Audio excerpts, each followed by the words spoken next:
someone that you want to play baseball with. Baseball, the game of love, I want to share it with you. Baseball, the game of love, I want to share it with you. And the home run.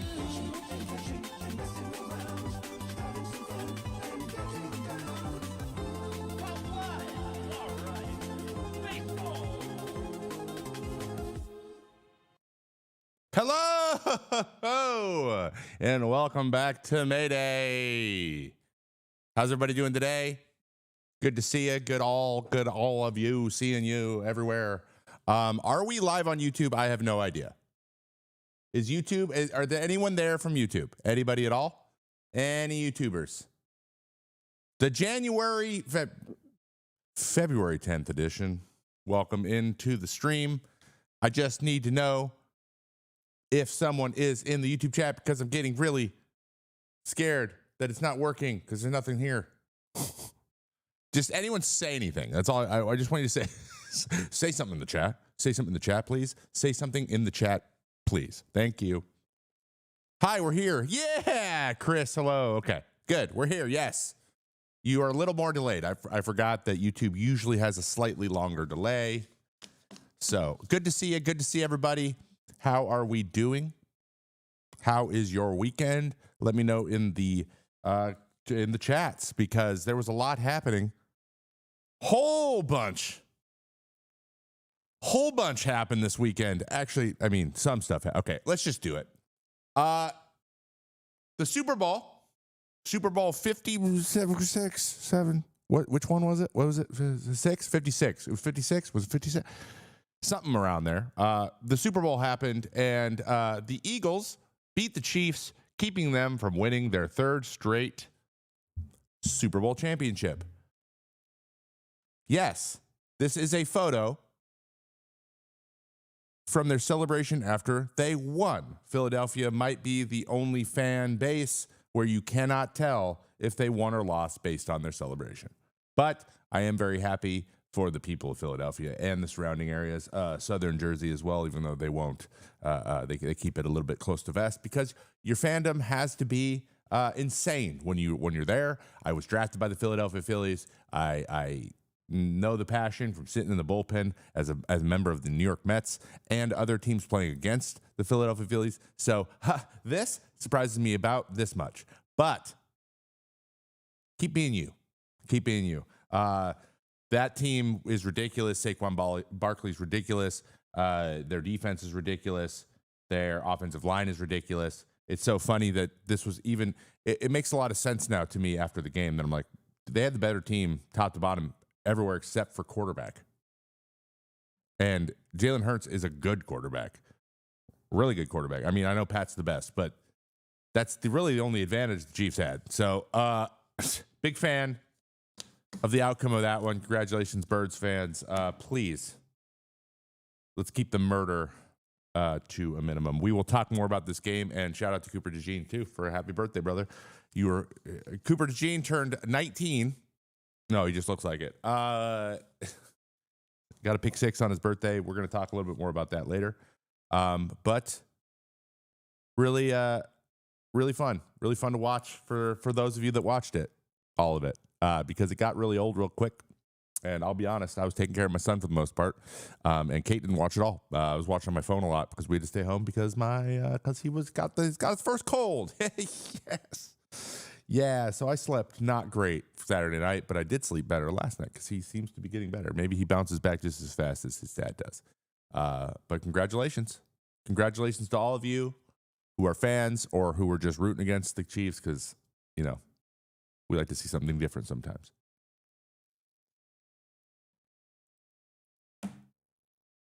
Our first story of the day, Pete Alonso. He's back in Flushing. Let me know in the chat how you are feeling about that. Pete is back. The first baseman who is second since 2019, or second since 2019 in home runs in the major leagues overall behind Aaron Judge, and only 6 behind him, which if you really think about that, that's pretty crazy. Just signed his 2-year, $54 million contract with the New York Mets, much less than what he was offered originally, but we will get into that in a moment. Though there are some positives to this contract that I think a lot of people might be overlooking because they are seeing the potential loss of $100 million, which that hurts my heart a little bit too, of being a ex-Locker mate of Pete Alonso. Yeah, I really wanted to see him get his due. But it is front-loaded, which is nice. He's getting $30 million upfront, not as a bonus, but you know what I mean, in the first year with an opt-out in between. So he can make a decision if he has a more favorable market, or he can just keep being who he's supposed to be and being a New York Met, which I know he is okay with that. He would be fine playing with the New York Mets for the rest of his career. He really would. He said that to me. He's like, oh, yeah, why not, right? So the second year is going to be $24 million with an opt-out in the middle. Smart to get your money up front, get it in the first year, the first one guaranteed, so that way when you make the decision, you can factor that in later and go from there. Now, I thought he was going to get a third year with another opt-out for himself. I think that's what the sticking point was. They wanted that third year. They wanted that Blake Snell deal. And they just weren't willing to do it because it's kind of risky to be on the hook. To give a player 2 opportunities to back out of your future plans is non-starter, especially with with Stearns, which makes a lot of sense to me. I bet you they avoid the 2 opt-out structure a lot moving forward with him as the GM because it's just too many question marks attached to your team moving forward past that first one. Like, you want to be able to project what you're going to have in 3 years, and it's very hard to do that when you have a few high-value individuals doing that on your team. It makes it kind of hard to keep track of. Now, did he deserve to have a reduced offer? Let's talk a little bit about that. Here's the thing with first baseman. When a first baseman goes into free agency, they don't want to be 30. Or on the bad side of 30, which is the side I'm on and the side Pete is now on. You don't want to be a right-handed only. They would love you to be a left-handed stick, because that way you can become a platoon option or a platoon for DHing. Being a right-handed stick isn't a great platoon option because most players are right-handed. So the right-handed platoon guy usually plays less than the left-handed platoon guy. So that's usually what happens to first basemen as they age. That is not going to be as easy to do with Pete. I understand that. There was also a couple red flags in his final year. Now, he's been remarkably consistent his whole career in terms of power, exit velocities, launch angle. Basically, all the metrics that analytics teams look at that want to project home runs, he has done well, except a couple little things this year. And unanimously, kind of around the league, evaluators will tell you first basemen tend to age worse than most other positions. Meaning the decline is swift, and it's usually pretty jarring, and it's just inherent risk that's going to be attached to those people. And then once you see a couple of the things start to happen, you get really scared, which I think is what happened this offseason. So the big thing for me is, halfway through the year, his exit velo was way down. It actually jumped back up to, he ended the year with it 0.3 miles an hour harder than it was in 2023. So that's not a big deal to me. The big problem was he had the lowest home run total in his career, which is 34, which is crazy. But his launch angle dropped 4.5%. That's the big red flag. He was still hitting the ball pretty hard, not quite as hard as he normally does, but still pretty hard, but he was hitting it into the ground. And when guys start to get really ground ball heavy and don't find the ability to barrel the ball as well, that is when you see a little bit of decline. But the real big drop-off was only launch angle. Everything else was pretty close. Pretty close. He's average in strikeouts. He's slightly above average in barrels. Or no, he's way up in barrels. He barrels crazy amounts of balls. But sweet spot, he's never been high in that category. So I don't really know where all this fear is coming from. Like, at the level it's at, I think he should have gotten a multi-year deal. I don't know why no one would want this guy as their first baseman, but I think he just has this reputation as being not great defensively and only a hit tool. And if his hit tool goes away, he's not going to be a very good player. And I just don't agree with that. I think that I think he's better. I think he's better defensively than people give him. Like, I believe last year he was the best. He had the best metrics around picks at first, like picking the ball out of the dirt, which is pretty good. So I think it's a little bit unfounded. I think that the people or the teams that are having a lot of fear associated with this guy, I think they're overplaying it just slightly. Maybe I think he's better than he's been giving credit for, and I think staying home is probably going to be the best option for Pete moving forward. So congratulations, Pete. That's out of the way, and just like we talked about last week, we knew he wanted to be done with this negotiation thing so he could go to spring training, and now we're here. And now we're here. We got actually a good question from the chat here, which related, which I will throw right here up here. Is launch angle something you can see Pete improving on, or it's set in it? Set in is that it, or is it set and that's it? No, I think that's something to improve on. I just think that comes with a launch angle is affected by a couple things, but it probably is a bigger factor because his bat speed was still really fast. Like, there's a lot of things that aren't metrically attached to his swing changing, which would be a big red flag. If his swing had changed a lot, flattened out, or he's swinging at some pitches he never swung at before. But even like the swing itself, he's still hitting the same pitches, but they're going in the ground as opposed to being barrels. That would concern me. That's not what happened. I think what's changed is how he's being pitched. He's getting hit with a lot more stuff running down and into him, which he's hit really hard in the past, but it was slower breaking balls and stuff, and he just hit those on the ground. So he still hit them hard. He was just hitting hard ground balls. He just hit more of those. He was topping balls a lot more, which might be a factor of the increased use of splitters around the league. He is susceptible to those. I knew that when I faced him in 2018. So he might be getting more of that, and that's just an adjustment he needs to make. But I think this is all adjustable. He can adjust to a lot of these things, and he's not in danger of being, of this being a long-term problem, in my opinion. I think that he'll be just fine in that area. He'll be just fine. All right. Before I move on with more news, I have a couple other things to touch on. Mayday. It is my podcast companion pod to this show. If you missed this live show or you just want to catch some of the segments in audio format on your way to work, at lunch, picking up your kids from school, walking to school yourself, because I know there's a lot of young people in here. Anytime you want to go check those things out, there's also going to be like little bonus stuff in there that's only for this pod. But this has been repurposed. It was here last year. Now, if you miss the show ever and you're like, oh God, I can't watch it because I'm driving or I'm on the bus or I don't want to bother somebody or whatever, boom, check it out there. And also, as always, and I just recorded 3 more episodes of this one, the Cut on the Diamond podcast, brand new episode was out last Wednesday. It's Alex Vestia. Go check that out. Coming up, we have. I just recorded with Trevor Williams, Tyler Glasnow, Daniel Bard, Adam Ottavino, Rich Hill, and I'm figuring out how to get Sergio Romo on there.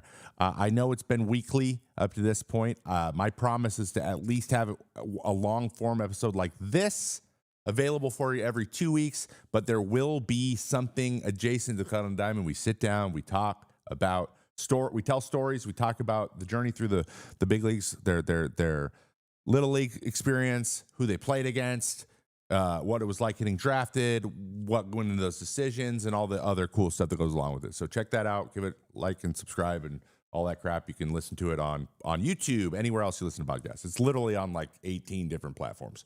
So go check that out. Please leave 5 stars even before you listen, because that's what we do here on the show. Thank you. Daniel Bard's story is incredible. It is. We have a super chat from Lux Ace. I'll be honest, Lux Ace, I cannot see what the chat says. It just says this.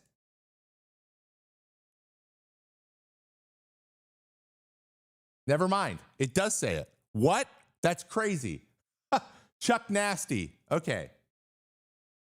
Yep. That's so funny. I can't read. It doesn't say up here in my little dashboard, but when I click on it, it does say it. So we're gonna be pulling those up every time we get them.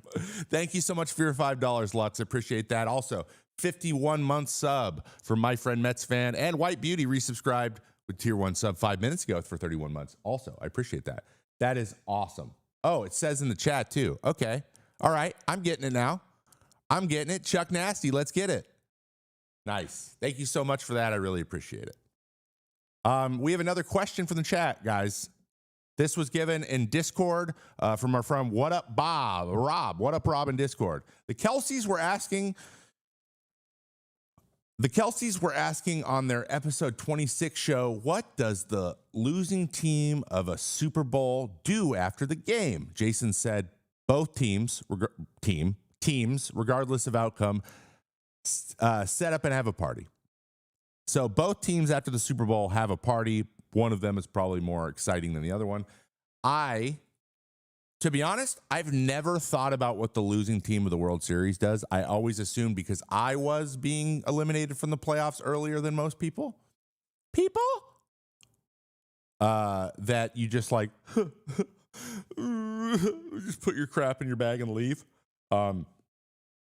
Like as fast as you can. A lot of people did that. We did that in 2022 when we got eliminated by the Padres in the playoffs, which sucked ass. Yeah, I'll say it. And we didn't get to celebrate anything that year after winning 101 games, so it also sucked ass. But it makes a lot of sense. You're done. The season's over. You still didn't want to celebrate your season because it was amazing. Like you got to the big show. So the long story short, or long answer short, I have no idea, but I'm assuming guys hang out. It's more of a chill situation. This usually happens to you. Guys will crack open a cold one. They'll sit in their lockers for a while. They'll visit. They'll say goodbye. Everyone will like dabs up and whatever, but a lot of guys just fly out the next day because they want to be done with it. I get it. There's a lot of relief kind of too. Like you can take a deep breath because you've been kind of like, okay, for so long, like for weeks and weeks and months, that like you can truly be like, everything's set in stone. All my statistics are done. I don't have to worry about like preparing for a bit, and that's just exhausting. But sometimes you need a rest, and you're gonna get a rest. It's like it's vacation. It's like the last day of school. Losing is the worst, but you're not gonna dwell on it too long. You're gonna be there unhappy for a while for sure. What do you think the Yankees did after losing the World Series last season? Everything I just said, probably, most likely. Probably everything I just said. But that's a great question. What up, Rob? If you guys have questions, you can give them a couple of different places.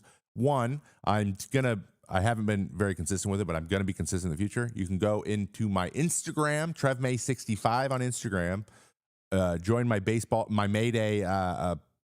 Mayday like community, and I ask the question in there, like what questions would you ask on the show if you could, and you can answer there, or you can just join the Discord and go to questions for Trevor and put your questions in there. We've had some recurring people in there that regularly put it in there through the week. We've actually started to get a lot of questions where I haven't been able to get to all of them, which I love. So hit me in there if you have a question during the week, like, oh, I wonder what Trevor thinks about this thing, and I'll see if I can get it in the show. And as always, you can just like, you hit those two places. That's where I would like to get them. And if I see stuff anywhere else, like I comment on the YouTube channel or whatever, that'll work too. So just comment anywhere you can comment. Go to the Discord and do it, or go to the Instagram and join my community. All right. Let's get in to the news. Today in baseball news, today it is February 10th. 2025. Many teams have reported. Many more are going to be reporting throughout this week. I believe the last day teams report is like Friday. So this week people will be trickling in, and we are only a couple weeks from spring training games beginning.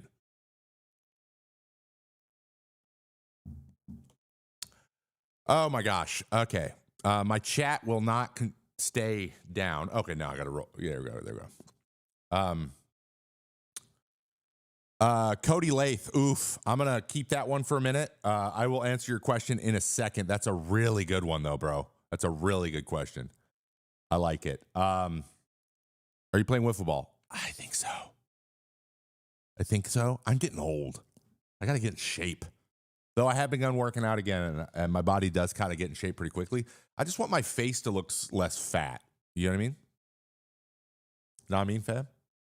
Is it just pitchers and catchers? Yeah, most pitchers and catchers are there. I think that full teams will be there by the end of this week.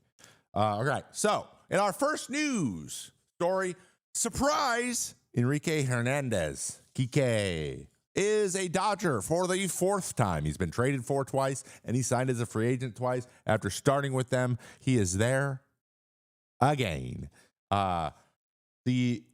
The man who has a career slash line in the regular season of 238, 308, and 405, but in the playoffs, 278, 253, 522, is back with the Doyers, who are, I don't think there are many guarantees in baseball, but one guarantee is the Doyers are going to be in the playoffs once again. After signing pretty much everyone that they said they would sign, plus a couple random other guys that we didn't know about beforehand, picking up Kike Hernandez. He is a very good athlete. He can play anywhere on the field. He's going to fill in their super utility role like he always does, and it's just a good pickup. So I like it. The Dodgers signed another guy. I know this is what our news is every week, but guess what? Spring training's starting, so we can talk about other stuff soon. And I cannot wait. So we're going to move on. Speaking of people we won't stop talking about, the only guy left on the board is Alex Bregman. Alex Bregman, now that Pete Alonso has left the board, he is the only corner power guy left without a home. Alex has chosen to not have a team going into spring training. But that's his decision to make. Now, on the three top choices, and this is from Bob Nightingale yesterday, which I believe yesterday was Saturday, but Bob Nightingale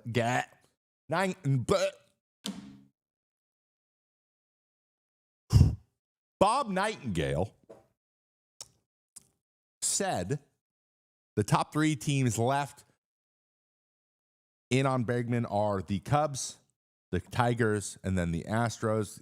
If you remember, the Astros had a 6-year, $156 million offer out to Bregman in November, which he turned down to test the market. I would say at this point, you should take that. I would take that. I understand that would mean teams won, but sometimes the teams win.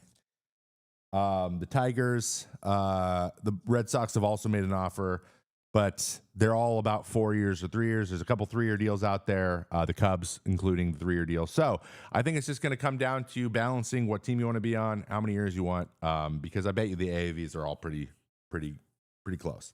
So according to multiple reports, though, Houston has increased the offer and has been on the table for much of the winter. So they've increased the offer. We don't know by how much, but they're still pretty pessimistic that it's going to happen. So if not the Astros, who are offering the only one offering 6 years, or that secret one that we talked about a couple weeks ago or last week, he's going to get less years. So if he doesn't sign with the Astros, I'd be surprised at this point. But it would be for less money. And I think that the whole less money thing won't have if you do a 6-year deal, you're not going to get the opt-outs to get more money later or test the market again, which is probably a sticking point again. Same thing with Pete Alonso. It's the opt-outs that are not great. So I have a question here. Why not the Red Sox? If you could answer that real quick. It could be the Red Sox. The problem is they're moving pieces around. He would probably have to play second base there, or he would play third and they would move. Rafi, they have to move things around, and it's a 4-year deal. So you have to balance money and then number of years and where you want to be. And if the years aren't there, you need opt-outs to make up for the lack of years. That's the problem, right? And Houston probably has the lowest AAV, meaning annual something value. I can't remember the second A means, but basically the yearly value of the contract. So whatever. Do you think Comerica Park is a problem for Bregman? I don't. If he's worried about being able to pull homers, every park's gonna be a problem for him because the Crawford boxes are a joke. But that's Just that's how the stadium's built. He took advantage of it, and I got to tip the cap. Like, guys just can't decide where they want to hit the ball like that. You have to be really good to do that. He is very, very good. Will it diminish his ability to hit home runs? Probably, but there are worse places. Baltimore, which he actually went yard in last year, which is crazy. And they have Isak, and the guy they got, Isak Paredes, he is even better at hitting into the Crawford boxes. So Comerica, maybe not. I don't know if that's a big problem. It does get cold there. The Tigers are an interesting place. It is a little bit harder for them to get people to come because of their kind of fluctuations the last few years. But if they're good every year, then why not? But I think that there's not a lot of parks or a lot of teams available right now or on the table right now for him that will be advantageous to a pull-happy home run guy. So Baltimore is moving the left field fences back in. They are, but not a lot, not all the way back to where they were, like halfway back in. So yeah, Comerica's not great, but it's worse actually to right center. So lefties are struggle a little bit more there. I don't know if that's necessarily true. Comerica's a tough place to hit generally. So I get it. But again, if you don't have opt-outs, it's like Javi. Like Javi's like, I'm just going to sign my deal, and if it doesn't work out, I can't hit here, then I made a bunch of money. Like, it's one of those things, like you got to get a big deal, or you got to get the ability to test the market again at some point. And I think that's what's happening. He's flip-flopping between balancing. He's got different types of deals out there, and it's hard to make the decision, but he's got to make the decision quick, because the longer he waits, the harder it is for him to get ready to go play in a major league game quickly and then put up again this year. So if it's going to be one of those 1 year kind of bridge deals or a pillow deal, then he's got to get going. He's got to make a decision like yesterday. So we'll see what happens with Alec Bregman. Look at this blurry picture. This here is Anthony Rendon. A lot of you guys may know him. He is up on the screen right now because Yohan Moncada signed a 1 year, $5 million deal with the Los Angeles Angels, the same Los Angeles Angels that employ this man, Anthony Rendon, as their third baseman. He has been slated to start at third base for them, putting Anthony on the bench for the first time in his career. Now, one interesting thing about this, and a lot of this is like, haha, people are like, oh, Anthony's not living up his contract, whatever. Yohan Moncada might be the only person in the game that's hurt just as much as Anthony Rendon, dude. So, there's a really good chance neither one of them are going to play that much third base. But as of right now, with 2 years and $77.5 million left on his contract, Anthony Rendon is not going to be the starter. But you know what? Anthony got his money. Anthony is a freak athlete. I know Anthony personally. I feel for Angels fans and how they feel about it. But I mean, I just can't, I don't know how you force yourself to get jazzed. You know what I mean? And even with that amount of money on the table, it's one of those things like no person would just give it back, right? Nobody would do that. Why would you do that? So can't really fault him. I just wish he was healthy more. And it was always fun playing against him and watching him. But that said, yeah, it's a tough look. It's a tough look when you get replaced by a guy who also averages 55 games a year. But we'll see. We will see what Yohan Moncada brings to the table. I don't even know if he's healthy right now. So who played more games last 3 seasons, Rendon or Trout? Trout did. Mike Trout, the fish man. Another interesting graphic I saw the other day, and this is a little bit unrelated, but I'm going to put it out there, that every single person, this was on Reddit, I believe it was, what current players hit the most home runs against what franchises, and Mike Trout has hit the most home runs against every single American League West team. He's the number one guy. Isn't that crazy?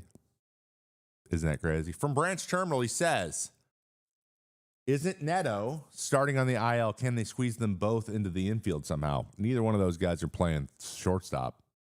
So maybe Rendon can play first, but are you going to DH Shanwell? Shanwell is going to hit 10 homers in his career, so I don't really know. Maybe they'll platoon them. Even though Yohan Moncada is a switch hitter, maybe he'll just hit against lefties. I don't know. Why not?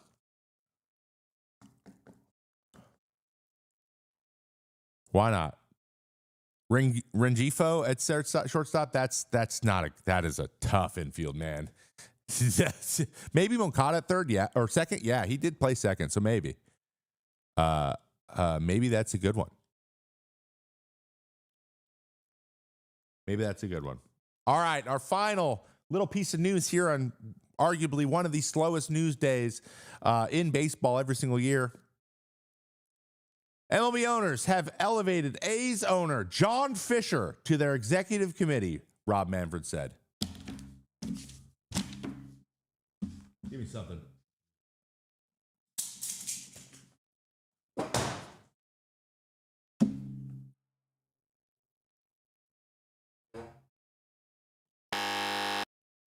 No! Don't do it! Don't! Now, you guys may be wondering, hey, what is the executive committee anyways, Trevor? The executive committee oversees league business, such as the sale of a franchise and economic matters, including revenue sharing between clubs. And they added John Fisher. Make it make sense. This is directly from the article that I read. So there's a group of guys that basically handle more of the day-to-day negotiation stuff when it comes to where does this go? Where does the money go here? Where does this go? How is revenue sharing where are we going to allot this money? And they chose John, my parents did everything, Fisher, to be part of that group, even though he has botched everything he's ever touched ever. The guy can't even speak he can't even speak in front of a camera without getting afraid. I don't understand. But he is greedy. So I think that's the number one qualification. They're like, who's the greediest who will do anything to prove to his parents that he's a good businessman? Let's choose that guy. I think that's what happened. So, John, good luck, man. That's what you need. More responsibility.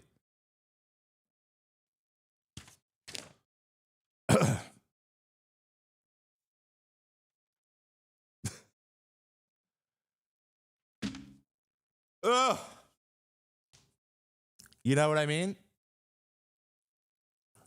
They should have gotten me. No, they should not have. I want nothing to do with anything on that side of things. Ever. But yes, John Fisher was added. That was sent to me today, and I had to throw it into my rundown because I would be remiss had I not spoken about it. All right.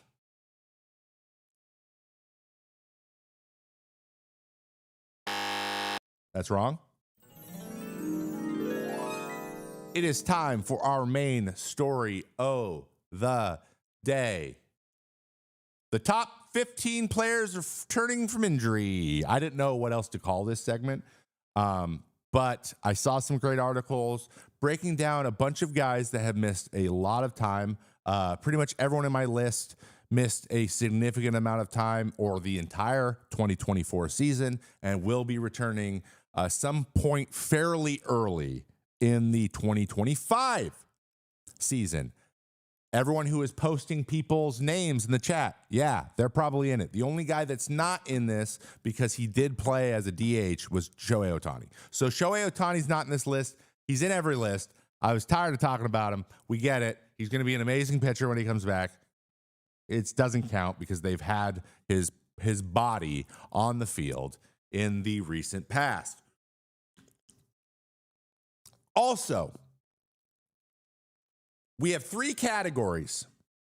Okay, the three categories are these guys who've been hurt for more than just 1 year. This wasn't a one-off thing. They're hurt a lot, and it's kind of a, they're take a crap or get off the pot situation, in the words of my father, Ron. Okay, it's a you guys got to put up. You got to find a way to show that you're valuable, or like this, you're probably not gonna get very many other options, and we might be on the back end of your career. Type of things, like a little bit of sense of urgency for a few of the guys. Okay.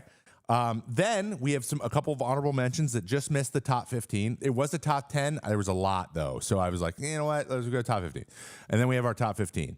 The criteria that I used to make a lot of these decisions were mostly heavily weighted towards value that you add to your how bad does your team need you, like in an MVP way.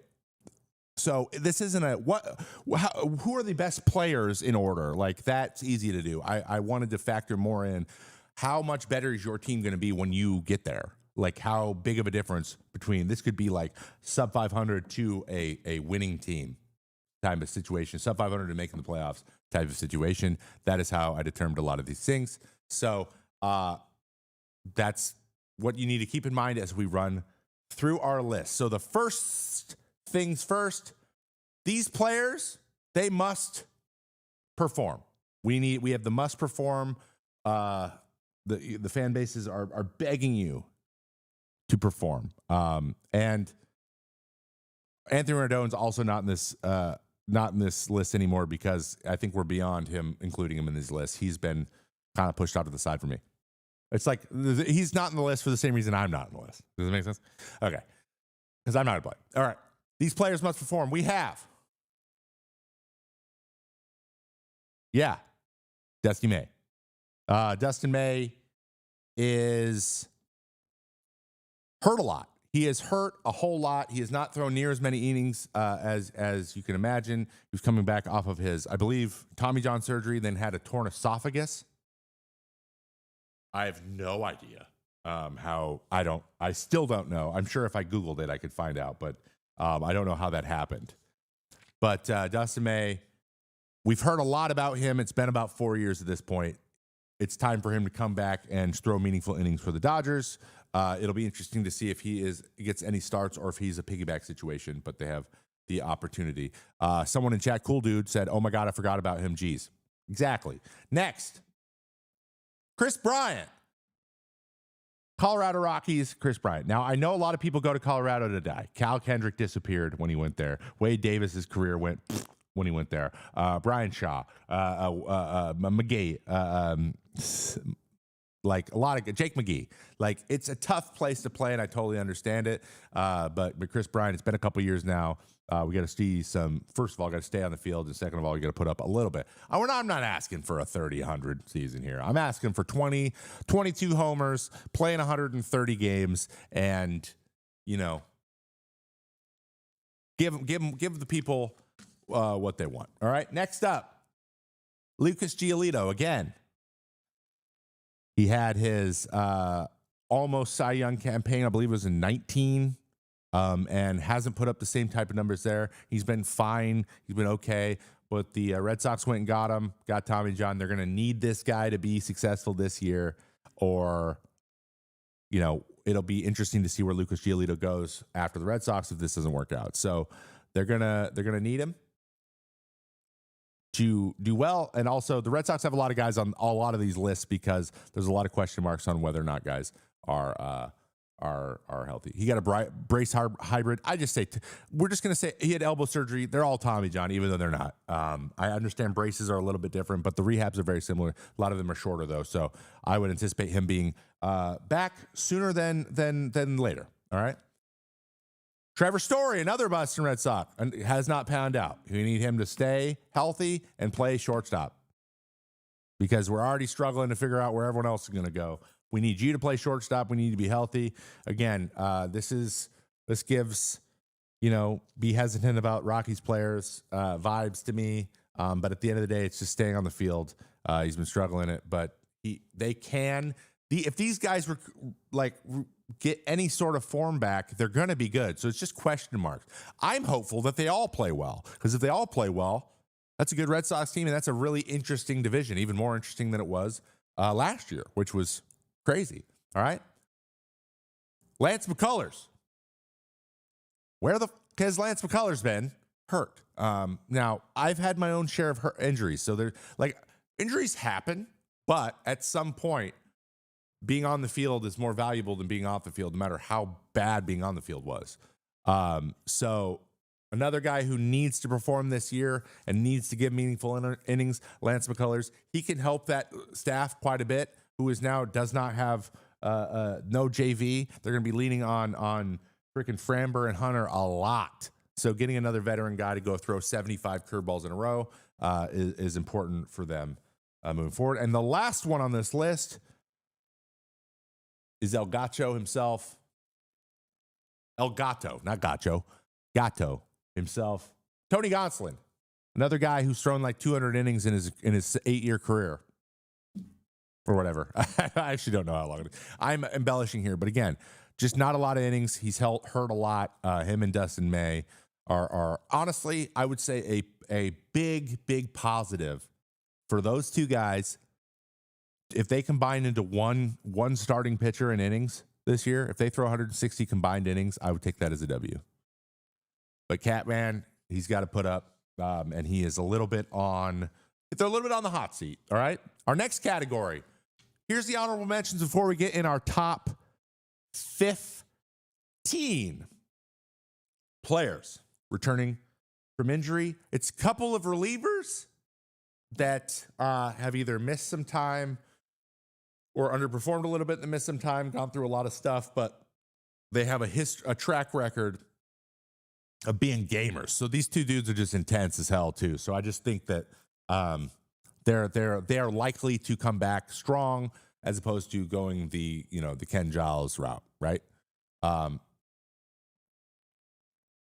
Jordan Romano, I believe he just misses the top 15 for me, but I think he is going to add some value for his new team. I think last year was a little bit of an aberration. He missed a lot of time. Sometimes that happens. You struggle, you have an injury, and then you just can't get past it. It was one thing after another with him. He had some setbacks.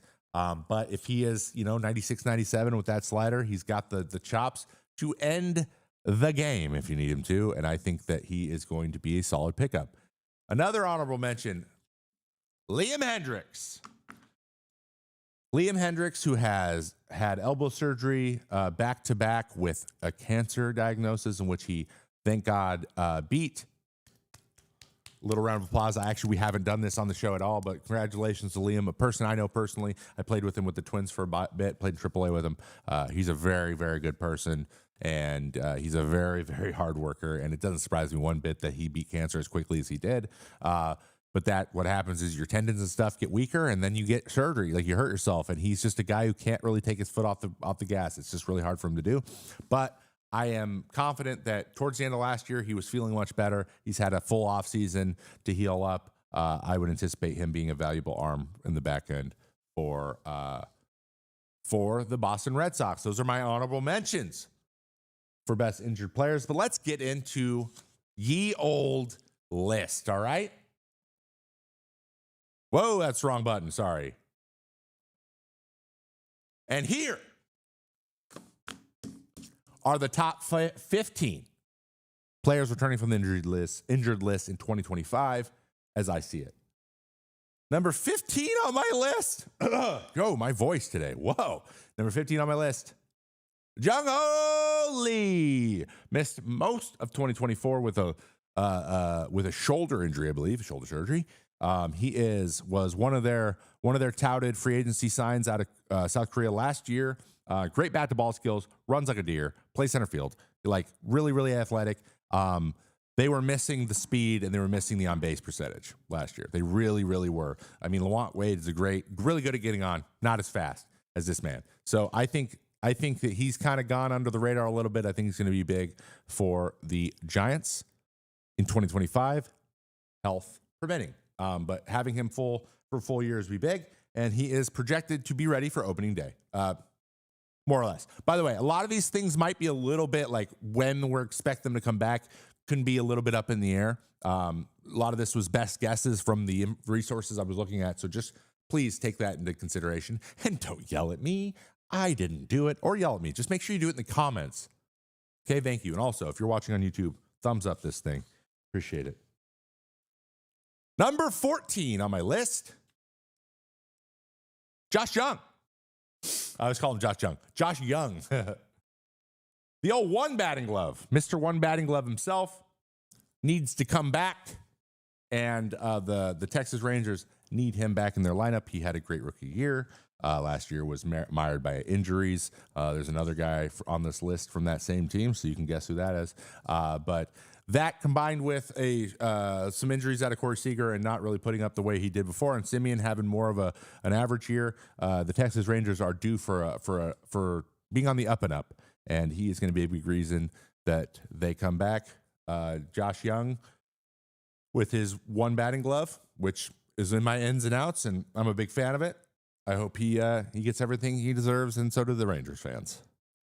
Number 13, Max Scherzer, who signed with the Toronto Blue Jays for 1 year, $15.5 million a couple weeks ago, is, in my opinion, going to bring some value to that team. But I think that it's going to be about 50-50 value with his veteran presence and his competitiveness and how that rubs off with other guys and wanting to win games and his ability on the field. He has diminished. It has happened. He's in his 40s. You know, I would never say that to his face because he's terrifying. But his mind when it comes to pitching is, I think, unparalleled. The things he's willing to do to become a better pitcher and the way he's willing to change how he pitches is also unmatched. I think that he'll be a thumber if he needs to be a thumber. He'll turn into Jamie Moyer if that means he goes out and wins games. That's all he wants to do. Just that mindset alone adds value to a team he is on. And I think when he goes north of the border, they're going to get a good one. And also he is relinking with Chris Bassett, his son, which is a great pickup for them. He is also lined up for opening day, as is Josh Young. I'm going to answer this one real quick. What is your prediction on his ERA? My guess is a mid-3. So the thing is, it's about innings. He's going to throw a sub-4. It's just the way he is. I bet you he's a mid-3. He won't let himself go pitch hurt for too long, which then makes him pitch poorly. So if he's healthy, he's going to pitch well. It's just about how much he pitches. So I'm anticipating a mid-3. If he throws 140 innings with a mid-3, they're going to be in a good spot.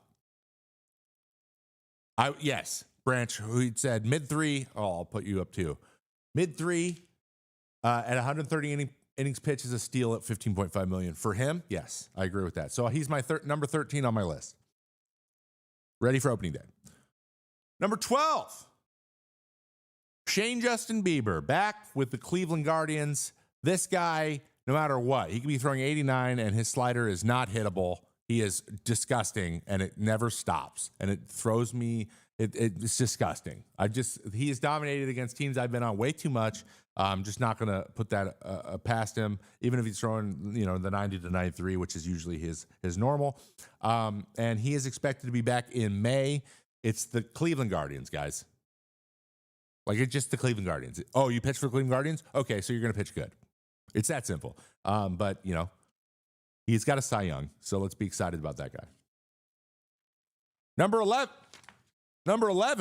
on my list, Brandon Woodruff, another guy who almost was in the you got to pitch, bro, side of things. But I think that his value for his team is a little bit more than those other guys because they don't ever sign anybody, and he is very good when he is healthy. I believe I just saw the best, the minimum 500 innings of best ERA in the last 5 years is Brandon Woodruff. So they need him. Brandon Woodruff needs to go, and he needs to throw 150 innings for them. There's no more Corbin Burns. They're going to be asking Freddie Peralta for a lot. They really need this man to step up and just just take the ball. He just needs to take the ball. So Brandon Woodruff, Milwaukee Brewers, number 11. All right. Now for the final 10, let's hit these up. Also, Brandon Woodruff is being scheduled for April, possibly mid-April. It was a shoulder surgery. That gives me pause. All right, number 10, Evan Carter, Texas Rangers. This guy, you guys remember this guy? Remember how good he was his rookie year in 2023? Kid's a freak. He's fastest kid alive. He had pretty good early success in the playoffs as well. He missed most of last year with an injury that I can't remember. And he's going to be good. He's going to be good. He hits taters. but it's all about young talent. You don't want your young talent to be hurt all the time. You can't lean on Seager and Simeon forever. You need other guys to step up. If this guy stays healthy, Adolis makes a little bit of a comeback with his pop, or at least consistently hitting for power. Evan Carter returning could be huge for the Texas Rangers. I think these guys, this team is due to come in kind of hot, and they're in there for my favorites to win, possibly win the division, because we know that the Astros have done very little and the Mariners did less somehow. Next, number 9, Matthew Vivian Brash. Matt Brash, Seattle Mariners, please, for the love of Christ. We're just talking to Henry before the show about how Voth didn't get picked up and went to Japan, even though he threw really well. They need their 8th inning guy to set up Munoz. I think without Matt Brash, who is scheduled for late April to come back from his Tommy John surgery, best slider in the major leagues. If he comes back any sort of semblance of his old self, which he's young still, young people heal well, he is going to be huge for them. And I think that a guy like, who is not healthy right now, but Troy Taylor, if he's healthy as well, that's a pretty good 7, 8, 9, in my opinion. What's the grip on that? That is his slider grip, which is a play on a sweeper grip, but he throws that at 88. So that's actually how I threw my sweeper. Though he pulls his finger off to get more break, which is like, it's an augmented curveball grip. It's ridiculous. He's ridiculous. I've talked a lot about Matt Brash. He's one of my favorite relievers to watch pitch. So that's number 9. Number 8, huge value for this team. That's Felix Bautista with the Orioles. And, you know, you're probably like, hey, Bautista probably needs to be higher on this list. At the end of the day, he's a closer and he's a reliever. Relievers can only be so high on this list. You're gonna be really surprised. There's not very many relievers at the top 5. There's no relievers in the top 5. So this is really high for a reliever. For a reliever to even be on this list is pretty crazy. But he is one of the best closers in the league. He is unhittable when he's healthy. But we will see how he bounces back, if the velo's there, if the splitter's there. There's a bunch of things he does that are notoriously hard on your elbow. You just gotta be patient, right? Oh my God, this breaks every day.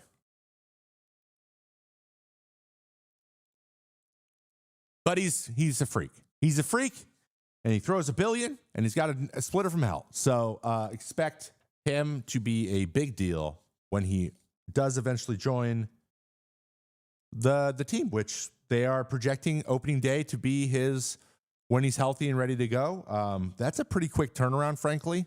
12 months, but you know, I don't know the details of his surgery. Mine took 16, but my UCL completely came off. So it was a little bit of a longer healing process. So number 7, next up on this list, Matt McLain. Now, a lot of you may remember this, 2023. He was actually in conversations, top 10 for the MVP. He is a pure hitter, a quality player for the Cincinnati Reds, another young dude, but this guy can swing it. And him attached to Deli De Cruz. And the amount of talent this team has is disgusting, and I just want to see them be good, like be really good, be a team to beat, and he's a big part of why they will be that way this year, because without him last year, we saw where their holes were, and it was a big, exactly shaped Matt McLain hole. So I believe Matt McLain is one of our biggest returns this past year for his team, the Cincinnati Reds. Number 6, Kodai Senga. Now, he made 2 starts last year. He came back. He missed the whole beginning of the season, came back, and then popped his calf, his first start back after throwing a shutty, and then tried to pitch in the playoffs. And understandably struggled and was rusty and could not throw strikes. So, but for the Mets need a true ace in Kodai Senga in order to really, really benefit from all of the additions they've added this year, the way their team is put together, and to help out that a little bit sparse bullpen, in my opinion, at the moment. It's going to be big. They can need him to go be the ace and let Manaea and Frankie Montas and these guys just be quality starters like they had last year and just win a lot of quality games because they're going to have a good offense, obviously, with everyone staying healthy. Just FYI, Felix will almost be 18 months post-surgery. Thank you so much, Reds. I did not know that. I think I'm thinking of somebody else. I Felix Bautista was hurt at the end of 2023. That's a great point. That's my fault. Sorry. So him being back, that's good. He'll be back faster. All right. Hopping into the top or the final 5 on our list of the top guys returning from injury. Number 5, Michael Trout. Mike Trout, Mr. Fishman. He's still Mike Trout. When he plays well. I'm hoping we get a resurgence, a return to form for Mike Trout, a second wind, if you will. Many players have done this. They have had these like look at Carlos Beltran. He had this period of time in the middle of his career, 3-4 years, where he just could not, stay on the field for a while. And then he got something figured out and he stayed out there. Justin Verlander actually had one of these problems with his hips. Remember, he struggled for a couple of years, went and figured it out, came back, and then he's been nails ever since. I hope we get one of these things for Mike Trout. He is a generational player, and I want him back in the conversation of best players in the major leagues, because when he plays, he's so good. Over under 30 homers. If he's healthy, he's going to hit 30 easy. Remember when he hit he was leading the league by 6 at some point last year? He had 16 in 35 games or something. If he plays under 30 games, it's going to be 30 easy. Easy. He had an unreal April, got hurt again. Well, I want to see him for the whole year. Number 5, Mike Trout. Number 4, Spencer Strider. Now, just before we get in there, McLean, Senga, and Trout all projected for opening day, so that's a positive thing. This man is being slated for May, June. That was kind of where my edge was for value to the team, but Spencer Strider is going to be, with his continued evolution as a pitcher, obviously, perennial conversation for Cy Young. Add him to Chris Sale, and now the Braves are scary once again. So Spencer Strider coming back. He's my number 4. He's one of the best starting pitchers out there, one of the most dynamic guys to watch. Punches tickets out the frame. He punched 280 one year. So the Braves really need him to come back and be strong. And another guy with the work ethic. And he's doing everything he possibly can to be the best version of himself. So Quadzilla is my number 4. Number 3, the final 3. Sandy Alcantara, number 3. Now, I know it's a Miami Marlins player. Okay, I get that. But think about how much of this team has been hurt. How many starting pitchers of this team get hurt? Braxton Garrett got hurt again. So, they have nobody. This guy won a Cy Young. He is absolutely electric. They need Sandy Alcantara to come back. The Marlins need him so bad because at least you can count on that day. You need it. And also, guy slipped through the honorable mentions. I don't know why. He was in the thing. Yuri Perez, he's going to be he is the carbon copy of him. He's also coming back, but he's a rookie. You don't know. You don't really know what you get with that. So I kind of just left him off the list, but he was supposed to be on it. So Yuri Perez, honor mention as well. But Sandy Alcantara coming back, and he is scheduled for April. So we don't know, especially with starting pitchers like Brandon Woodruff from him. Spring training is going to be really telling on how long they're technically healthy, but we want to see how slowly we're going to ramp them up, get them ready to play. So they might go a couple weeks into the season before they're back in big league games. But I would anticipate him being one of those guys. But again, he is, I think, 16 or 17 months out of surgery with Bautista. I don't know actually if he might have got surgery before Bautista, but I'm not sure. So yes, but he's close to opening day. All right, the final 2.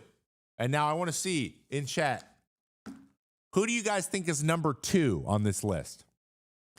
I'm giving you a moment to put it in there because I want to see what you think. Number 2 on this list. DeGrom's a good guess, but he's healthy. He was healthy at the end of the year last year.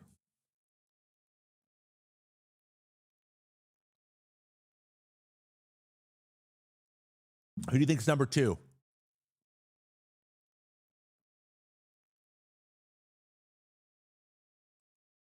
Number 2, it's Shane McClanahan. You guys remember Shane McClanahan? The AL East needs another guy, another ace. He is the game 1 starter for that team. They don't have Glass now. They don't have Snell anymore. Shane McClanahan. Jeffrey Springs is gone. Drew Rasmussen's been hurt a lot. So, they're going to have him. They're going to have Taj. Rasmussen. Lots of freaking electric arms there. First of which is Shane McClanahan. Ryan Pepio, also another great drop there.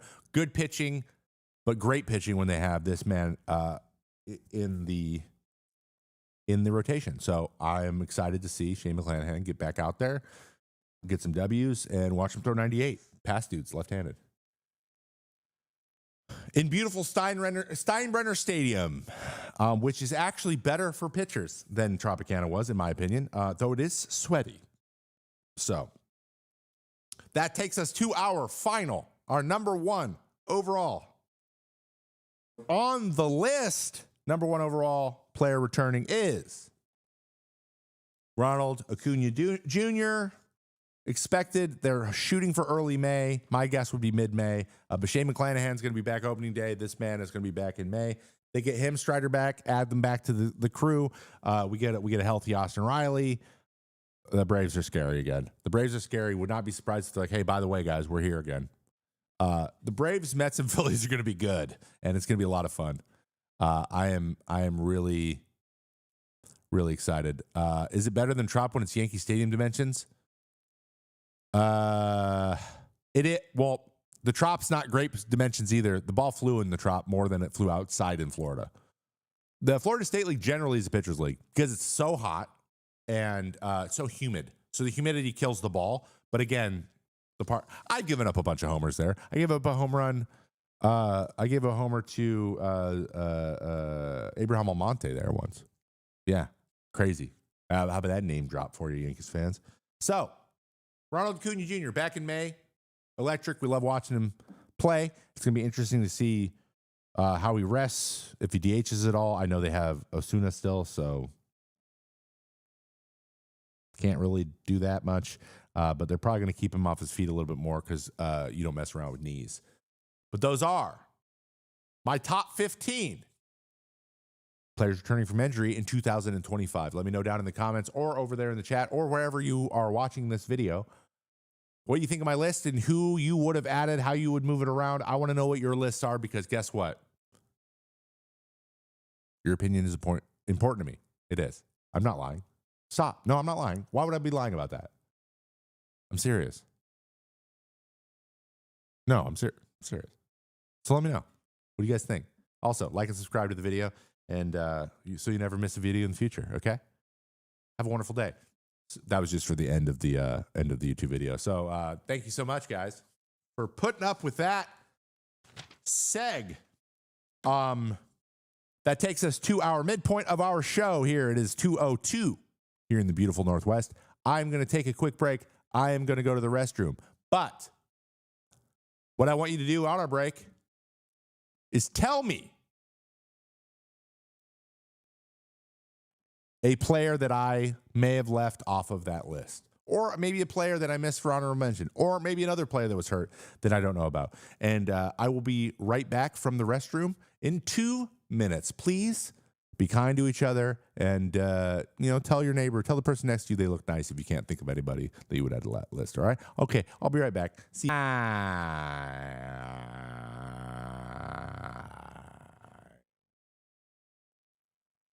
All righty. Before we get into our next segment, let me look at your chats. What do you guys say? What did you guys freaking say, dude? I told you to say something. I want to know what it was. Oops. That's not what I meant to do. All righty. Corey Seager on the list. Nope, he wasn't. Andrew Nardi. That's interesting. That's an interesting poll. Okay. Trevor May should be on the comeback list. No, I shouldn't. I'm not injured. I'm just old. Actually, I'm not even that old. I'm 35. I'm 6 years younger than Scherzer. I feel bad about that. If Harper plays a full healthy season, oh yeah, that's a good question. What about Javier Baez? It's just not playing great. Though I think he's still a great player, and he could be. I don't really know what's going on with him. I always guess that he's going to come back hot, and he just hasn't yet. All right, we had another question from the community over on Discord. Remember, go into Discord to ask questions if you want. This was really interesting. I liked this one. From Royal Raven, it's appropriate for now because spring training has just begun. What is the general process around off-season conditioning and build-up to get ready for spring training? Does it involve specific instructions from the team, or is it really up to the player to determine the approach? Both. Okay, so bear with me here. There's a lot of teams that are so strength coordinators are very meticulous. You get written up programs. They're very specific to you. Some are more specific than others. And this is part of like the organization. The organization wants to know what everyone's doing. Okay. So it is a little bit of a dance to get you have to prove that you know what you're doing before you get some space to do what you do. That makes sense. It's just like anything else. It's like so here's something everyone can like relate to. High school, if you are a kid who works hard, usually gets their school work in on time, right? Does their homework, turns it in. That time where you didn't have time to do it, and you go to your teacher like, hey, I did not have time to do it. I had so much to do. I got really stressed out. I kind of panicked. Can I get an extension? The chances that you get an extension or you get some space to do that are higher if you have a history of doing it. So it starts with we micromanage the hell out of you and moves into I don't got to worry about you, right? And there's some push and pull when you move organizations. For example, the strength guys at the A's gave me a little shit, and it bothered me. Like I'm like, hey man, I don't run, and they're like, well, we run. You don't, but yeah, well, you're gonna run here. I'm like, no, I'm not. I'm not gonna run. Like running always has hurt me. I understand that it's really valuable for most people. It just isn't for me. It just is not. I don't react well to it. And I don't play as well, and that's all that matters. It's just a decision I've made, and I understand it's not normal usually, but like I'm not trying to be better than everybody. I'm doing what's best for me. And I got lots of pushback, and it took a really long time to get people to believe me, but eventually I did. So the teams try to give you the best information you have. Some teams micromanage more than others. Some teams identify guys that they have to micromanage more than others. But inevitably, doing the work and picking the things that are best for you is always going to get you the best. As long as you are always trying to get better and put yourself in the best position to be the best, as opposed to trying to do less because you don't want to, those are different. So I hope that answers your question. I try to give you a lot of context on it. That's how it works. Ooh, Danny picked up another question. I missed it. Thank you so much. Sorry, this chat window, if I don't scroll all the way down, it doesn't refresh. Like I have to manually do it. So I can only see 3 things at a time or 4 things at a time. And sometimes they move move too fast. Okay. Let me click on that again. What would you say was the hardest part of your recovery from Tommy John? Waiting. Honestly, the thing that was hardest to get to feel better with was my knee. So I got my gracilis out of my knee, which is part of your hamstring, put into my elbow. It turns out I actually didn't need to do that, but I did. So that was it. Like I was getting really impatient. It sucks sitting around and doing nothing. But the most painful thing was the knee, 100%. Ooh, we got another super chat. I Am Versatility with a super chat. Says, from I Am Versatility, who plays more of this season as a percentage given players versus pitchers? Cassis, Story, Giolito, Liam Hendricks, or Whitlock?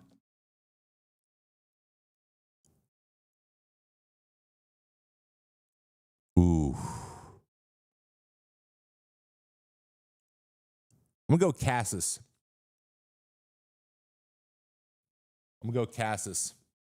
Yeah, we're going to go Cassis. I like that. I think Cassis plays the most percentage of like, I assume what you're asking is like percentage of total possible innings for them to play. I think that Tristan Cassis is going to do what he needs to do. I also had another question brought up earlier, and I'm going to do it right now. How do you know if you're a pronator or a supinator? Thank you so much for asking this one. How do you know if you are a pronator or a supinator? Isn't everyone a pronator? So this is really interesting because so many people This is actually what kept a lot of guys from making changes in pitching because they assume the same thing. Yes, everyone pronates, right? But when you're a supinator and you're on the outside of the ball, it's just when you pronate. So I threw underneath the ball a little bit and underneath it like this. I'd throw and then I get here and then it would be after I released the ball. So at release, I would still be here, but after I release the ball, I would pronate a little bit. But like this is as far as I can go. Some guys can do like that, right? That hurts the back of my shoulder a lot right now because I was hauling solar panels all day yesterday. But so as opposed to if you're going to throw your supinated throwing fastball, you release farther into the supination. But yes, everyone's hand does turn here, but if you release at this point, you're technically a supinator. Some guys actually stay there and they can't fully pronate, but yes, everyone does pronate to a certain extent. It's just where you are in that process when you release. If I'm turning my hand this way, but I still release right here, it's still a supinated release, even though I'm pronating at the end. So that's what we mean when we call a supinator pronator. It just informs like what axis the ball's spinning when you throw it. So then you can design pitches that allow you to get the movement you want based on what the natural movement is, as opposed to being like, I really want to throw a super heavy sinking changeup and I gotta pronate the crap out of it, even though my arm doesn't naturally do that as much. Like I don't release at that point. So that's a good question. Very good question. I liked answering that one a lot. Where was Buxton? Buxton wasn't in there either. My fault. You look at slow-mo vid. Yes. So you know by slow-mo vid, and so you find this out on Edgertronic, and then the TrackMan, Rapsodo, and Hawkeye all tell you this information. So if your ball spins like this, you're a supinator. Ball spins more up, straight up and down, or even like sideways like this. Usually it's like angled this way or angled this way or straight. Yeah, Buck isn't coming back from injury. Is there such thing as a pronated breaking ball? That is literally what a screwball is. That's what a screwball is. It's a reverse slider. It's a big slow. So if you watch Honeycutt throw his, or sorry, not Honeycutt, Brett Honeywell throw his, he's like he's trying to get air under it, break it, as opposed to like Devin Williams, which is technically a screwball. The airbender is a screwball too, but he releases his like here, and then his fingers do all the work, which makes him a freak. He's a freak. I don't like people can't do what he does the same way people can't throw a fastball like Josh Hader. Great questions. Phenomenal questions. You guys crushed that. You crushed that. What's the Vulcan change? Ooh, we're going to do that real quick then too. I'll show you the Vulcan change. Here's the Vulcan. So this is a splitter, right? This is most people's splitter, some version of this. This is a split change. You bring these fingers up, or you bring like your thumb up, you make a circle, you make a circle here, this is how I threw mine when I threw it. So you do other change-up things with the split grip, and then Vulcan is when you split these two, and you split them out wide. So this is like a two-seam change-up, and you split them wider. So like Vulcan, this is the Vulcan, like hello, right, from Star Trek. You split your fingers like that. These two, do it. Some people can only do that. And you're supposed to get splitter action, but it not be as hard. I believe that's what, what's his name, who got traded for the Yankees from the Reds throws. Yeah, that's what it is. What about a palm ball? Literally this. And the only reason people did this was to slow it down a lot. And people don't throw anymore because you don't want them slow. You don't want anything slow anymore. Slow is bad now, so no one does it. All right. Moving on to our Break It Down segment. Moving on to the Break It Down segment. Back to Pete Alonso. I want to talk about his contract, but I want to talk about other contracts in general. So this segment, really quick, I want to touch on why the Scott Boras method seems to work for some guys, but not for other guys.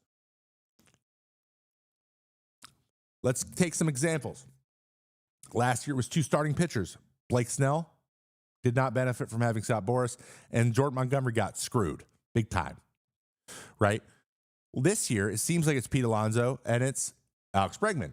But why do we also have Juan Soto happening the same way with Boras? Why are some guys getting what they want and others not? It's because of the market forces at play and the number of guys Scott Boras is freaking representing. First of all, he has too many big guys, right? So I think there's a few things going on here. One, it's negotiation fatigue with the same person. I think that's what happened a little bit with Steve Cohen. You know, Scott pushes and he pushes and he pushes and he pushes and he pushes. Owners get annoyed with that, especially if it's the fourth time they're talking to the same guy. So there's a little bit of that happening. These guys are getting left behind because they don't have as strong market forces as the other ones. They don't have the market conditions don't play out well for them. We already mentioned this about Pete. Pete's a 30-year-old first baseman. Alex Bregman is a third baseman with arguably a lot less pop everywhere but in Houston. Both are asking for a good amount of money, which I think in certain situations, they would deserve it. But the market isn't here for them.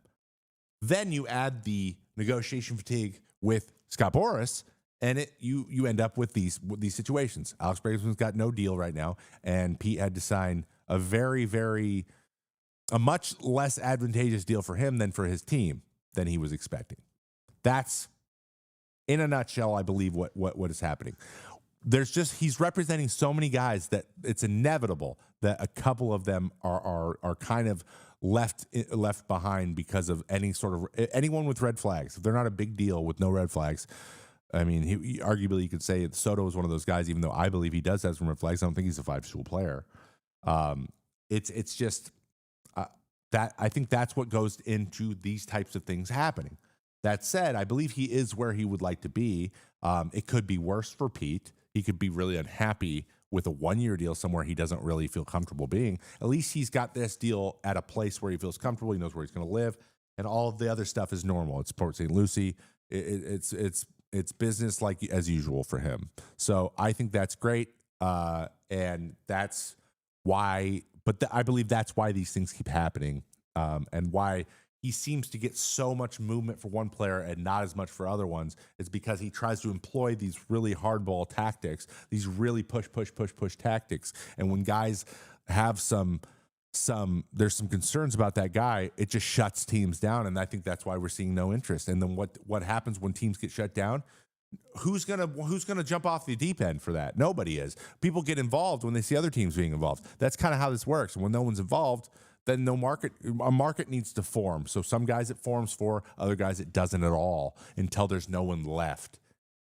And if that becomes a tactic for Scott Boras, then this is going to keep happening. It's going to happen next year too. There's going to be someone left behind. But that's just the Scott Boras effect. Also, we had a little bit of breaking news. Farhan Zaidi rejoins the Dodgers as a special advisor. So he's back to his old roots of being a guy that talks with other people as opposed to the one that makes the decisions. And that's where he did a good job. So good for him. Good for him and good for the Dodgers. Once again, they're even signing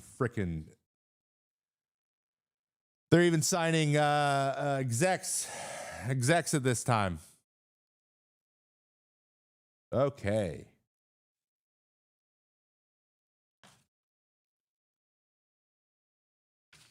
All right, in our next segment, and I have this backwards, so give me a second. Welcome to The Internet Says, where we went and find some funny stuff from sports and baseball on the internet, and I'm going to show it to you. All right, here we go. Shout out, this is from Canadian Blueberry Zero on Reddit, on a Reddit post called Comparing MLB Teams Values to a Publicly Traded Company with a Similar Value. I love this. I don't know if you guys can see it, so maybe we got to go. Can I make this bigger? No. Yeah, no, that's good. Oh, I've been in small. Yeah, we'll go in medium. The Yankees are Levi's, which I thought was funny. But the best one on here, I believe, is the Mets are just the Cheesecake Factory. Does that track for you? It tracks for me. Like the Mets are the most Cheesecake Factory thing ever. They need a Cheesecake Factory in the stadium. I love Cheesecake Factory, by the way. There's no shade being thrown here. Also, Dodgers being Shake Shack. Look at that. Ooh, but the Red Sox are Puma, not New Balance. Ooh. Wait, where's Krispy Kreme? Someone's Krispy Kreme.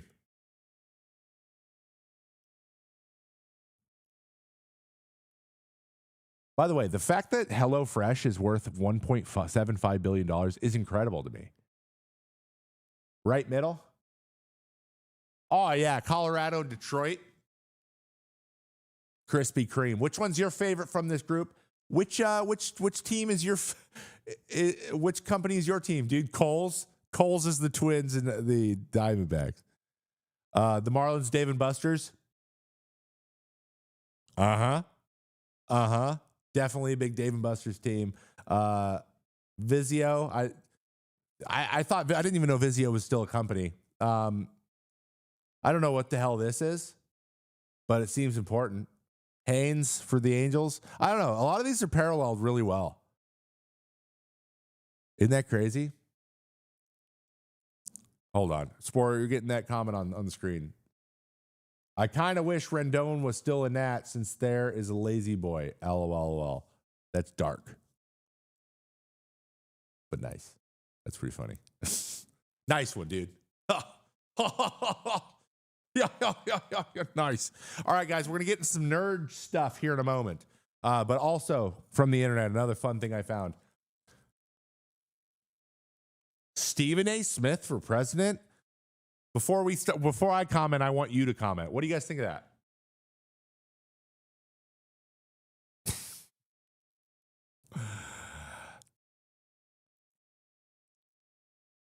Ooh.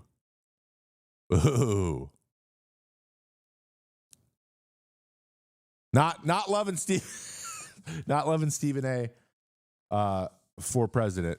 I'll take it at this point. Hey, valid. For years, Stephen A. Smith has joked and potentially running for president. But every time he's pressed on it, ESPN personality says he has no interest. You know what? If anyone says they want to be president, beware. Who would want that job? Who would want that? Who? Seems like a nightmare. Well, I know who would want it. Raging narcissists that have no ability to even realize how big of a narcissist they are. And that seems to be people who want to be in power tend to have that. He has no interest in being a politician and no interest in taking the pay cut required to become a politician. I don't know if you guys knew this, but Stephen A. Smith makes a shit ton of money. Way, way more money. But there was one really interesting thing that was put out. This is on the heels of Donald Trump's former pollster, John McLaughlin, giving him 2% of the vote in the hypothetical 2028 Democratic presidential primary. He's got him behind like Kamala at 33, Buttigieg at 9, Newsom at 7, AOC at 6, Josh Shapiro at 3, and then Walz at 3%, and then Stephen A. Smith at 2%. What world are we living in? Can we just like have somebody who's like cares about people and wants to do Why do I just got to ask celebrities, hey, will you do it? No.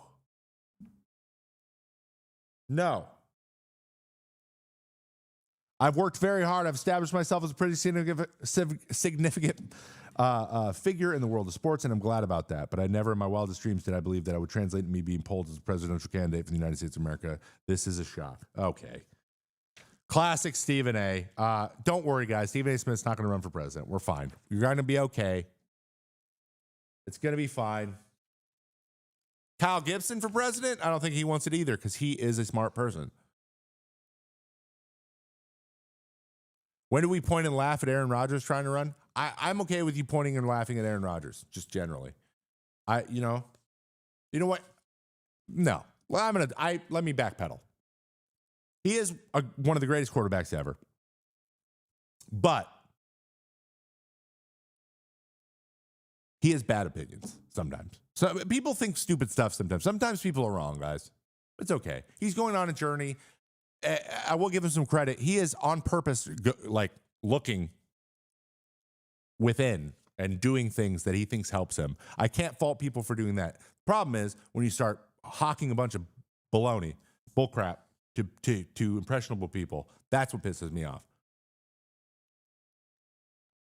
So anyway, but again, at the end of the day, it's our responsibility not to listen to stupid stuff. So, in the words of one of my favorite YouTubers, Hank Green, how about we all just like take ownership of our attention once again? Like, why don't we just like, make decisions about what we watch and listen to and think?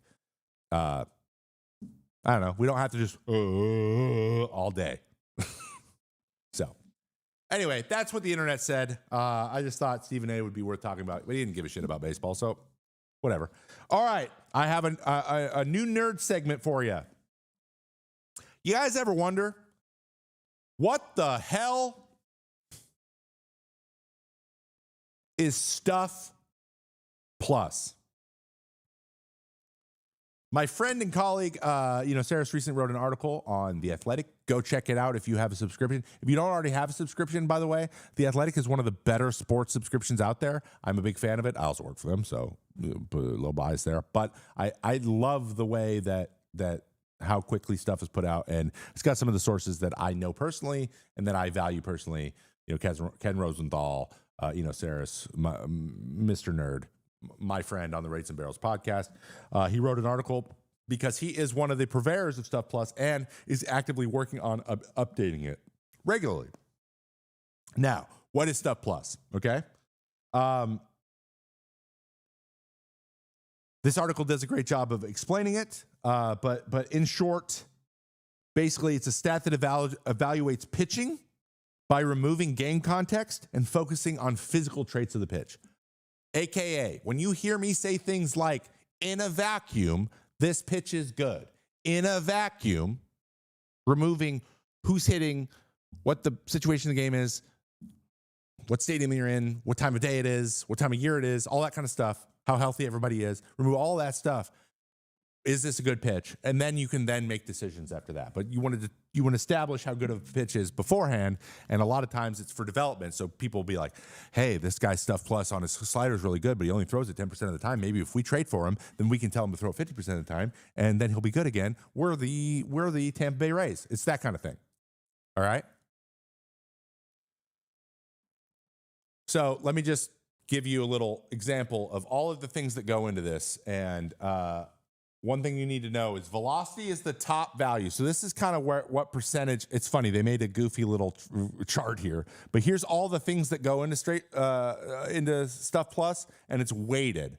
So these are all the elements of a pitch that are put in there, and here's how all of these things are changing a Stuff Plus number. Now, by the way, anyone who don't know, when statistics have a plus, it means that it's normalized at a number. So like 100 means league average. That is the league average, and then above 100 is better than, below 100 is worse than. I did a version of this for my own self, but 0 was average because I thought that made more sense.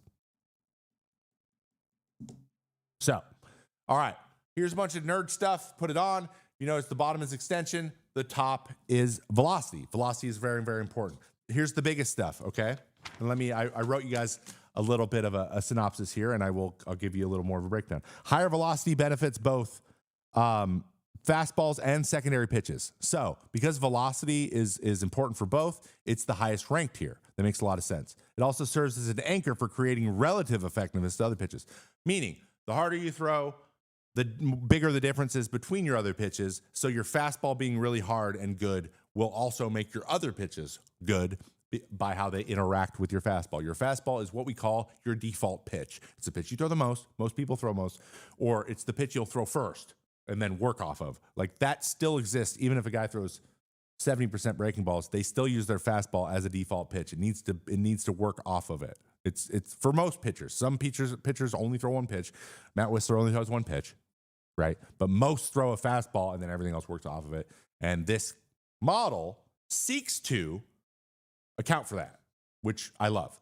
They've also added like a bunch of release point stuff in here, which is new. So it's been updated. That's what this article is about how it's been updated, but also understanding that teams now, like almost all the teams, are using some variation of Stuff Plus now when they evaluate their pitchers. It's a good way to put everything into a number. And that is a good place as a starting point. People want to get simplified numbers so they can go, is this guy probably pretty good at this? Cool. All right, now let's dig in deeper and see how we can either make him better or we can get him to use that good thing more often to get better outcomes. It's like, how good would he be in a vacuum so that then when we add context, there's more context in which he'll be successful. That is the point of Stuff Plus. I know this is a lot, so bear with me. All right, here's an example of why velocity is important. Now, I know this is really small, so let me quickly give you a rundown. The red is good for pitchers, right? So you either have a ton of movement and it gets more red as you get faster, or you have less movement and it gets red as it goes faster. So velocity plus movement is all the red. And then all the other stuff is the averages. So you want to stay out of the blue and you want to go into the red. These are like the elite pitches, these two. How do I do this? This is really hard to do. The top and the bottom. Okay? Elite pitches. They do one of the two things really well or both. I know it's so nerdy, but it makes sense once it's explained. All right.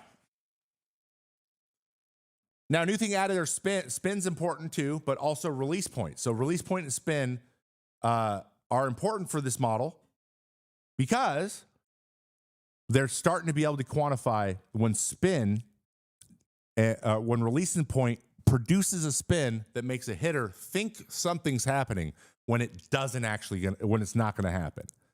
We're be able to quantify deception now, which is fascinating to me. This is something that this is seam shifted wake in a nutshell. This is why seam shifted wake is good. If you release a pitch and it looks like it's spinning like a cutter, but it goes that way, it goes right instead of left. It doesn't break, it backs up, but it does that every time. A hitter naturally is like, oh, that's going to break, and then it doesn't, and they can't hit it because it's not behaving in the way it's supposed to behave because of a new thing called seam shifted wake. So now release point is what can give you an idea if something has seam shifted wake or not. It's one of the factors of that. So if a guy's got a weird release point and the ball spins in a weird way, but then moves in a normal way, that could be enough distraction to make it a hard hitting pitch. So in a vacuum, it's a great pitch. But then it's how good's your command and how often you can throw for strikes and all kinds of stuff. So let me give you a prime example. Anyone who's been on the show knows, we've talked about this a lot. This is an example of those weird pitches. This is Josh Hader's sinker. See how perfect that spin is? He throws a sinker that rises. This is a prime example of a funky release point being really low and a weird grip producing the opposite effect of what that spin's supposed to produce. This is Clay Holmes's sinker. That's a hyperpronation. He's like throwing it like a bullet spin slider, and it's going the opposite way, sinking like crazy. That looks like a slider, like a bad slider. Guys are seeing a bad slider, and then they're getting a 97-mile-an-hour sinker. It's because what their eyes see is not what's happening, and that's what these guys are doing. And Stuff Plus is now able to capture some of this in its ratings. Josh Hader. He's my unicorn. This guy's amazing. This is crazy. I don't know how he does this. It's why batters always swing under Hader's fastball. Exactly. They think it's going to sink, and it doesn't. It doesn't run. It doesn't sink. It doesn't anything. It goes straight and stays up. And this is why guys are always hitting the sinker into the ground because they're like pulling their hands in to hit it down and in, but it's going down and away. So they're capping it all the time or they're missing it. This is actually why Clay Holmes gets more swings and misses than most sinker guys because it's so different than what they see. So Stuff Plus factors all of this in. And the new version of the model is starting to add this stuff into it, which I'm really excited about. This is conversations Eno and I has had like a lot. So how is Stuff Plus now used? Right? This is the last part of this little segment. I know, it's nerdy. But how is this thing used? The interesting part about this is now you're able to find whether or not a pitch might work well, and you can find pitches that guys might be able to throw. So basically, here's how decisions are being made this way. Guys, a supinator, you're like, all right, cool. If you supinate your changeup or you supinate your fastball, you might be able to seam shift to get something to go that way. Because people who supinate a lot of times have trouble getting anything to go right. If you're right-handed, the arm side, you want it to go the same direction as your arm. It's hard to get anything to go effectively that way. So you got to find some way to do it using seam shifted wake as opposed to pronation this way, which is how we've done it historically.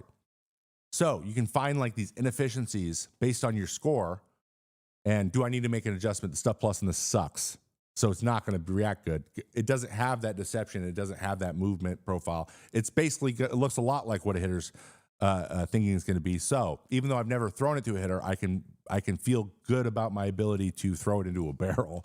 And the opposite happens when the stuff plus is higher. So that is one part. It's about pitch design and determining whether or not a pitch is good on the outset. Like, this could be good. This could give me some metrics that will give me a good stuff plus, which then might be solid in a game if I'm able to do that. And then you're able to keep up with the trends in the game. For example, splitters are big right now. Everyone throwing splitters. This is how people are learning splitters. They're using stuff plus. Now stuff plus can tell you if a splitter's good or not early. And now teams are using it that way. It's not this is good and that's all. It's just like, this might be good. Let's see what we can do now contextually. Let's add context and see if it's still good. But you want somewhere to start. You don't want to start from, oh, it's average. Let's try to add context and make it good now. Like that never happens. So that means you got to work on the pitch first before you can add context to it, which I love. It's removing a step. We don't have to sit here and suck for a while, and before we figure it out, we can do that. We can figure it out whether or not it's going to suck and feel good about that before we go and use it, which players are doing, and that's why guys are finding pitches so quickly. That's why this is happening. It's because there's so many different places that do this. Driveline does it. Tread does it. Every team has some version of this. So this is a great quote from the article that explains everything I just said. What seems likely that hitters see a release point and then automatically expect a certain type of movement from that slot. Pitchers who can play with that expectation, like Josh Hader does, do really well in stuff models. So, because Stuff Plus came around and this is the way that it was being evaluated, that's why you saw sweepers come in. That's why you saw the hard, like, death ball sliders, and that's why you've seen splitters come back. It's because Stuff Plus loves them, because Stuff Plus tells you a pitch that's funky. Now, if everyone throws funky ones, now you change the hitter's eyes. So now they see that seam-shifted wake, and the more seam-shifted wake you see, the more often you're going to assume it's seam-shifted wake, and you're going to adjust accordingly, and then you have to go. So what's going to happen is we're going to go back to the old stuff, and the bullet slider is going to be good, and the big curveball is going to be good. The spin that is what traditionally is happening when it moves that way will become popular again because everyone has been seam shifting and has changed what normal is. And that's what's going to happen in baseball. That's how you can predict what's going to happen. So it's just like any other statistic, guys. It's not an end all, but Stuff Plus is really interesting. Now, if you were interested in these pitches and you playing fantasy baseball and you want to go find your guy or you want to do bets or whatever, you can go to Fangraphs. They have a leaderboard. I believe we have a leaderboard here. I'll show it to you what it looks like. Nope, that's Anthony Rendon. Okay. We have you can go check out a leaderboard. I don't know how the leaderboard didn't get put in here, but leaderboard on fangraph.com. They have one searchable. You can edit it. You can filter it. It's great. So go check it out. It's really good. It's just it's just a combination of all the stuff that we care about pitchers put together into a stat and can point. I think of it as a compass. It points you in the right direction to learn about this stuff. So this is the nerd shit I crave. Well, you came to the right place because I'm a nerd. Okay, so let me just read the rest of my conclusion here. I know I have a little script here, but I want to read it to you. If you have a guy with 6 pitches, Stuff Plus is extremely valuable in some situations, not so much in others. If you have a guy with 6 pitches and they're all rated like 95 to 105, he may have average stuff, but makes up for it in command.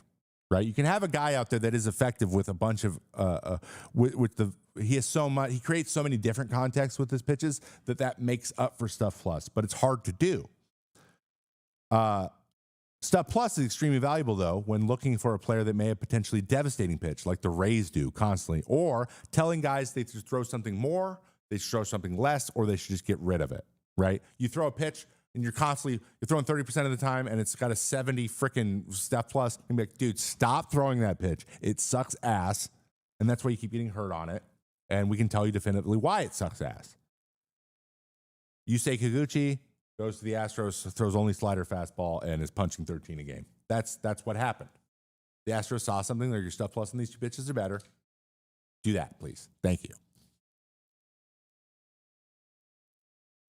Ichiro throwing out the first pitch for the Mariners on opening day. What do you think he hits on the radar gun? Nah, I think he throws a nice 80 or a nice 75. Anyways, sorry.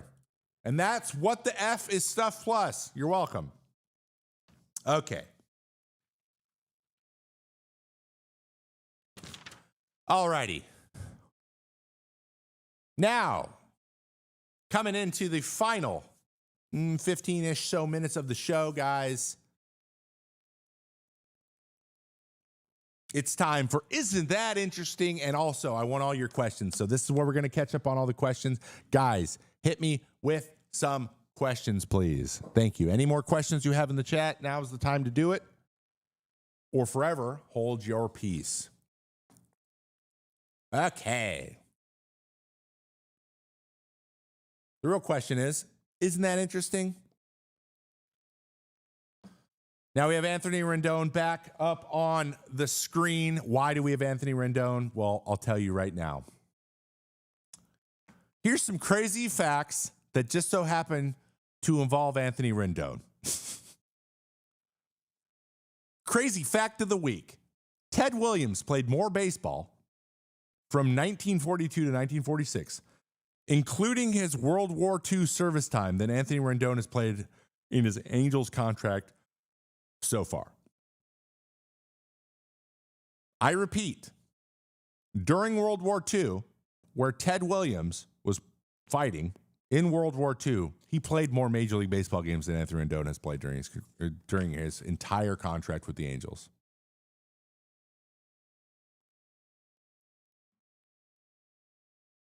Isn't that crazy? Another fun fact about that, Carlos Zambrano has more career home runs, 24, than Rendon has hit with the Angels, 22, in 5 seasons. Oh, there it is. There's the leaderboard. There's Carlos Zambrano. I repeat, Carlos Zambrano's hit more home runs in his career than Rendon has hit with the Angels in 5 years. Here's a bunch of other pitchers with more career home runs than Rendon has in his Angels career. We have Wes Farrell had 38, Bob Lemon had 37, Warren Spahn had 35, Ed Ruffing had 34, Earl Watson 33, Don Drysdale hit 29, John Clarkston hit 24, Bob Gibson at 24, and Walter Johnson at 23. So that's 10 pitchers in their careers hit more homers than Rendon does currently. There's still time. There's still time. And in fairness, Zambrano raked. I'll give him that. Give him that. Our last fun fact of this wonderful show, our last fun fact, Cooper DeJean is the only corner to ever get a pick 6 on his birthday in the Super Bowl. Amazingly, the only baseball player to ever hit a home run on his birthday in the World Series was Willie Aikens in 1980. And who faced off in that one? Well, you know, it was Philly versus Kansas City. Though he did play for the Kansas City Royals at the time, so it wasn't exactly the same. But isn't that nuts that the same two cities were facing off 45 years ago? Crazy, dude. That's nuts. It's nuts.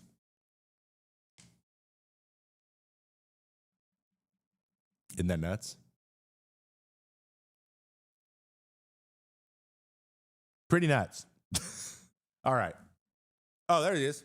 And this is Willie Aikens, if you're wondering. He looks a lot like Anthony Santander. That's crazy, bro.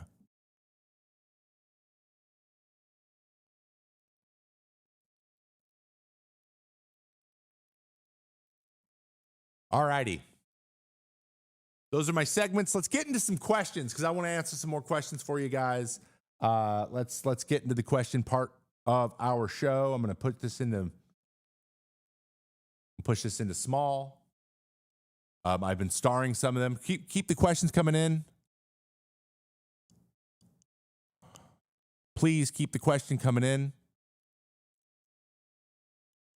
I see some other ones. Baseball. Ooh, that's good.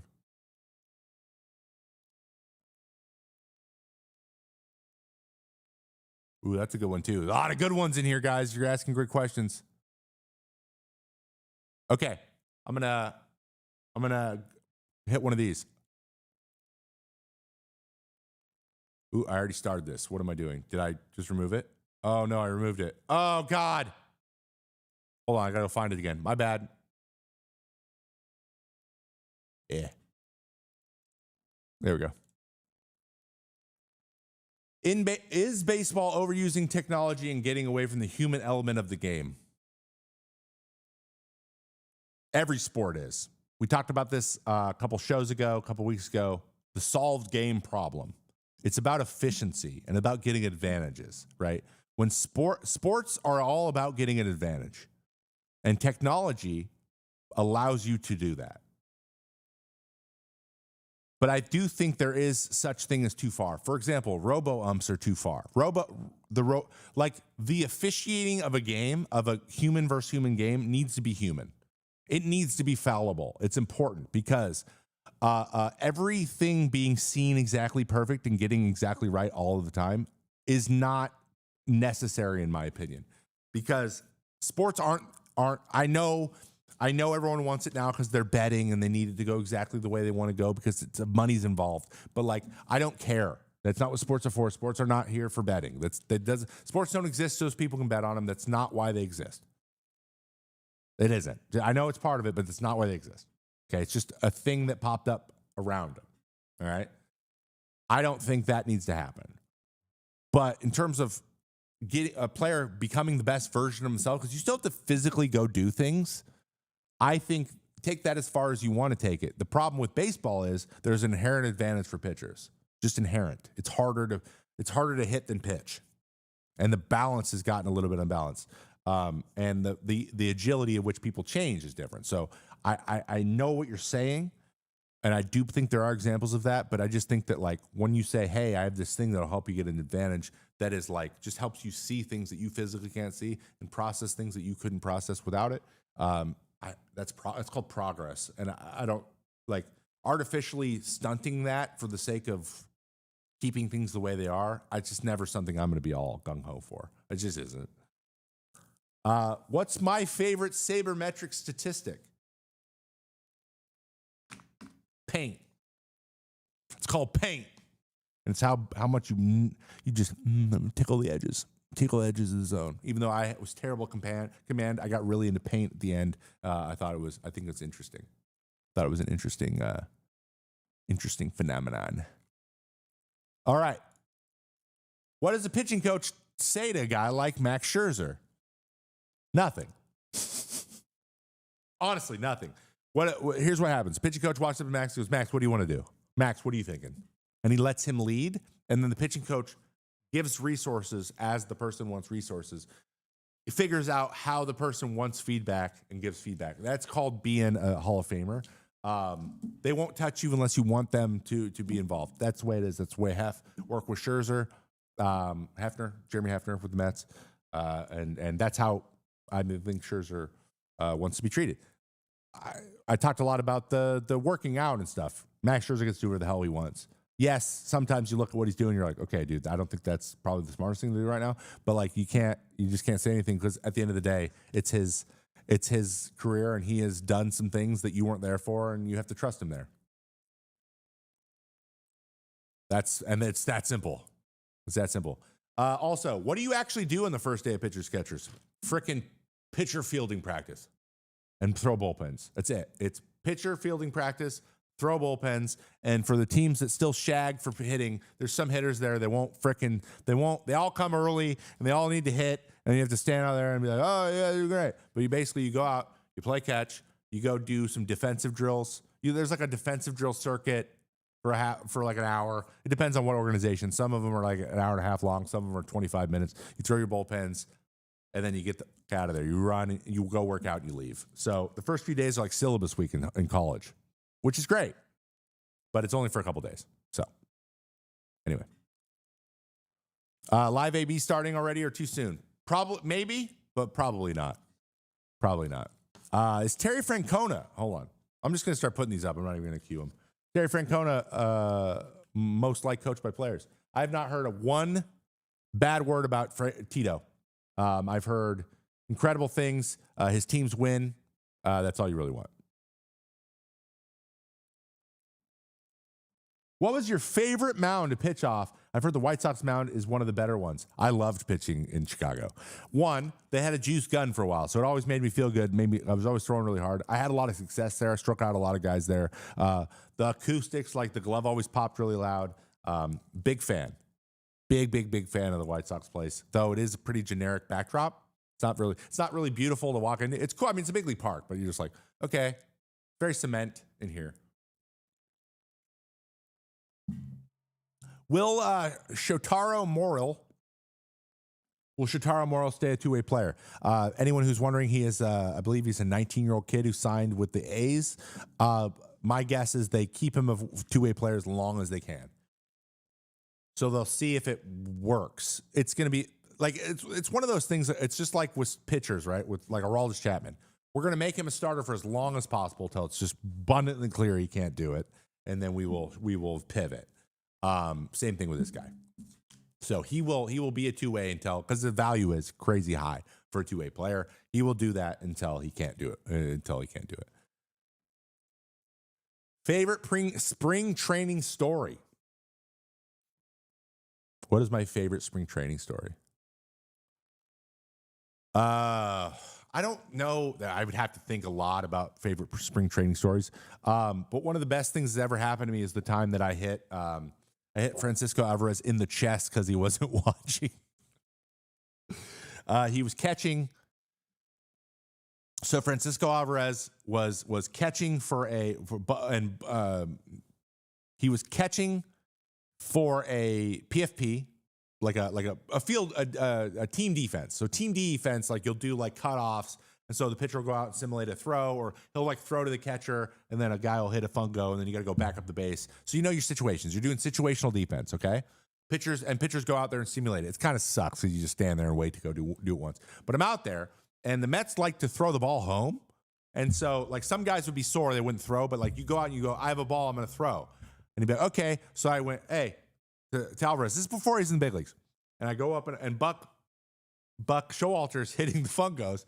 And I just go, and I always kind of like just let it like nice and firm. I let it go a little bit just so, because I couldn't lob. I struggled to lob the ball, so I had to throw it firm. So I threw it firm, and Francisco was like talking to someone. He's on his knees, and it just straight into his chest protector, and just like dropped him. And I'm like, and he was a big prospect. I go, bro, did you not? And the Buck goes, what the fuck? Like he goes, what the hell? And like hit the ball. Like he just kept going. And I was like, I backed up, and everyone, like all the pitchers were like, dude. I go, it's not my fault. You're an idiot. And he goes, hey, Poppy, my fault, brother, my fault, hermano. I'm like, yeah. I mean, I didn't mean to hit you, but dude, what the hell, bro? And he had a huge bruise. I thought I hurt him, but yeah, that's one of my favorite stories. That was a lot of fun. That was so fun. Haha, sweet. I may or may not be the person who works on the mound for the Sox. Ha, you got me, Heem Dream. Guess what? Keep it up. Also, why is the visitors' bullpen so goddamn wet all the time? Can you answer that one for me? So wet. They're in Detroit. Just the wettest stuff. Would you ever do a cameo for Banana Ball? Yeah, I mean, I would. I'd be open to it. I just have to get in shape again. It's one of those things. I don't want to go suck, and I will. I'll suck. It'd take me a really long time to get in shape. I hate being fat and old. I really do. It sucks. It really, really sucks. I'm gonna hit this one real quick because there's a little side thing. Did Jose Ramirez end Tim's career? No, Tim Anderson had a lot of stuff going on off the field, guys, and I'm gonna cut the guy some slack. As someone who struggled with my own off the field stuff, where I was really unhappy a lot, it's hard to play baseball. So I'm gonna give him some grace because no matter what, I think that. Yeah, some shit was happening, and he had to deal with it. So I know I didn't want to get super serious there, but I think it's important. I try to defend. I try to defend guys that are trying to take care of that stuff and not worry so much about baseball at the time because it's important, and you gotta weigh what's important to you. So great. Any more questions here? Any more questions? Come to a Portland Pickles game this summer. You know what? I might bring my son down and take my dad. I grew up not too far from Portland. So that would be fun. That'd be a fun thing to do. But yeah. Who are the most annoying fans? Phillies! Who are the most annoying fans? That varied wildly. To be honest, it was just pockets. It was not like a fan base. Like I had great times at Boston. I had great times in Philly. Like it wasn't always, but like every once in a while you get a game where it was like a group of like 4 or 5 dudes. Always dudes. Always. It's always dudes. Always. But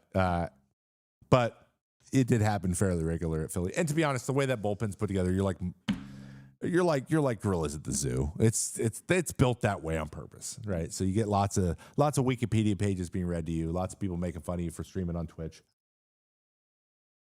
You know, a lot of that stuff. But anyway, all righty, ladies and gentlemen, people of all ages, I want to thank you guys for being here on Mayday for this day, February 10th, 2025. Spring training is officially underway. People are showing up. The planes are landing. The cars are arriving. The Ford Fusions have begun filling up the parking lots.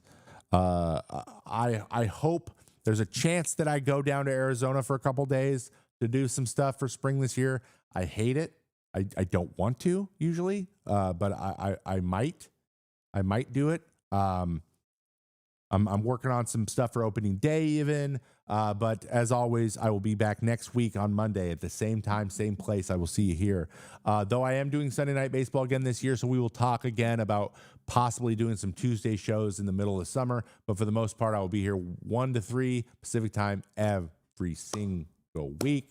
And we got some fun announcements coming out soon. Remember, drink your water, watch your baseball, like and subscribe to the YouTube channel. If you have not done that yet, please, we're almost to 100,000 subscribers on YouTube. Literally, we're like almost to 94,000. Once we get to 100,000, I can then get my Google Play button. I can put it up here, and then I can feel good about myself again since I retired and I no longer have a thing that I'm good at. Okay? Okay. You guys have a great rest of your day, and I'm going to see you next time here on Trevor May Baseball for some more